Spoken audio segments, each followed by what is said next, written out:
31 BCE, the Roman Republic stands on the brink of collapse. In the waters of Actium, two rival powers are about to clash in one of history's most pivotal battles. This is the story of the Battle of Actium, where the fate of Rome, and the end of the Republic, was decided. The Battle of Actium was the final act in a long struggle for control of Rome. After the assassination of Julius Caesar, the Roman world was plunged into civil war. On one side stood Octavian, Caesar's adopted heir, determined to unite Rome under his rule. On the other, Mark Antony, Caesar's former ally, who had aligned himself with Cleopatra, Queen of Egypt. Their conflict wasn't just about power, it was about the future of Rome itself.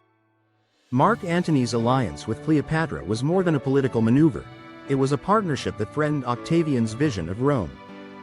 Antony and Cleopatra's forces controlled the rich eastern provinces, and their combined fleets gave them a powerful advantage.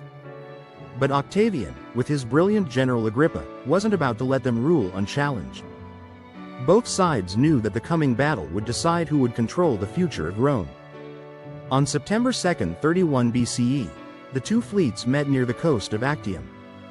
Antony's fleet, burdened by its size and heavy warships, found itself at a disadvantage against Agrippa's lighter, more maneuverable vessels. Octavian's strategy was simple: cut off Antony's supplies, forcing him into a desperate battle. As the naval clash unfolded, Antony's forces struggled to break through Agrippa's lines.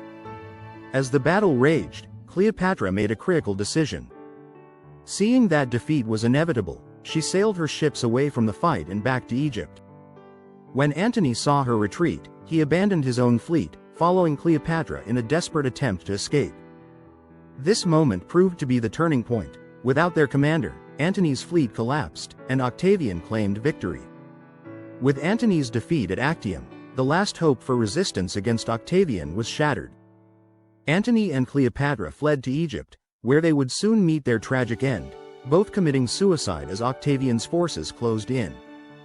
The fall of these two iconic figures marked the end of one era and the beginning of another. The victory at Actium gave Octavian absolute control over Rome. With his rivals dead, he declared the end of the Roman Republic and the beginning of a new era, the Roman Empire. Octavian took the title Augustus, becoming Rome's first emperor. The Republic, with its ideals of shared power, was no more. The world had entered the age of emperors. The Battle of Actium was more than just a military victory, it was the defining moment that ended the Roman Republic and ushered in the imperial age. The rise of Augustus shaped the future of Rome, turning it into one of the greatest empires in history. The legacies of Antony and Cleopatra, alongside Octavian's transformation into Augustus, continue to capture the imagination of historians and storytellers alike. The Battle of Actium wasn't just a battle for supremacy, it was the moment that forever changed the course of Roman history.